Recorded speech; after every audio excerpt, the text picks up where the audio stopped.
So ito mga friends, naka-decide tayo ngayong araw na bibili tayo ng motor kasi malayo kasi dito sa amin yung pinapalitan namin mga friends ng ulam.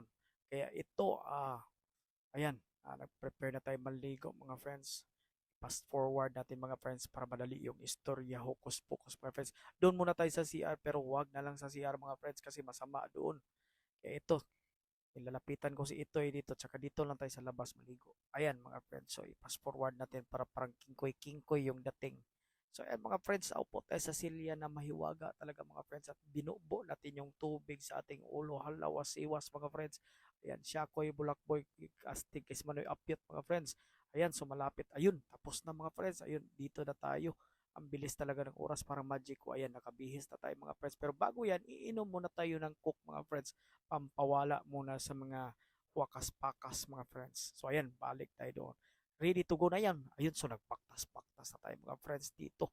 Porsigido talaga tayo na makakita ng motor mga friends. As in, baktas-baktas, di tayo nagsasakyan kasi mas maganda yung baktas para exercise mga friends. Porting inita, napakainit ng panahon talaga mga friends. Parang impyerno yung dating dito sa Tagum City kasi sobrang init ng panahon. Pero ayan, porsigido makakita mga friends ng motor. Kaya ayun, naghanap-hanap. Ayan mga friends, dito pa tayo sa village namin mga friends. Ayan, naghahanap ako ng motor dito. Hala mga friends, baktas-baktas lampornas.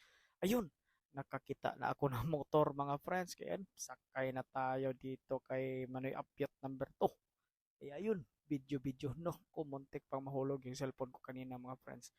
Ayan, sa sobrang init talaga yan mga friends. Grabe kahangak yan mga friends. Pati ako nag-istorya dito, hangak na rin. So ayun, fast forward na naman tayo. Nakarating tayo dito sa unang hugna mga friends. Hanap-hanap tayo ng motor. Pero sobrang mahal mga friends kasi branded yung mga motor nila. Eh, yung budget natin mga friends, pang imol lang. Tsaka hindi naman gaanong kuwan talaga yung gamit kasi pang bili-bili lang ng ulam.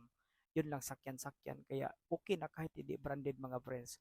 Kung si Diwata pa nga, pinakilala niya yung motor niya, si Rosita. Kaya maghanap din ako ng Rosita. Ayun, so wala akong nakita dyan mga friends kasi branded, sobrang mahal, tag 80 mil tumataginting mga friends kahit second hand na. So hindi talaga tayo makabili, di natin kaya yan kasi imol mode tayo ngayon. So ayan mga friends, ayan, hanap-hanap ulit tayo, mangita-ngita ulit tayo ng mga motor dito sa tabi-tabi. Meron tayo nakita pero sobrang mahal din.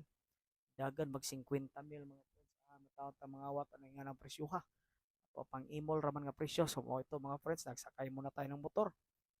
Meron kasi nagpindot sa atin mga friends na meron daw mga motor na binibenta doon sa isang kumpanya mga friends na mura lang. Kaya yun, hanap-hanap, ayun.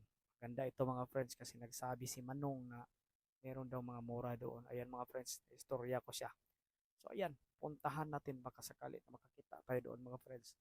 So ayun, dito na tayo mga friends, nagbaba na tayo. Ayun, sobrang init talaga. Sus, eto mga friends, may nakita ako pero hindi pala yun motor, mga eco-bike pala yun mga friends, mga e-bike. Kaya wrong information mga friends, ayun. At dito na nga nakita ko na talaga mga friends, dito na ako nakabili. Shortcut tayo mga friends dito sa Motor Star Tagum. Shout out pala sa kay ma'am, sa kina ma'am and sir na nag-asikaso kanina sa akin mga friends. So ayun, may nakita tayong motor sa kantidad na secret mga friends. Super murang-mura. Ayan, bagong-bago pa o. Tingnan mo. Kinukunan stencil na nila. Kinas ko yan mga friends pero presyong pang-imo lang yan. So ayan mga friends, maraming salamat.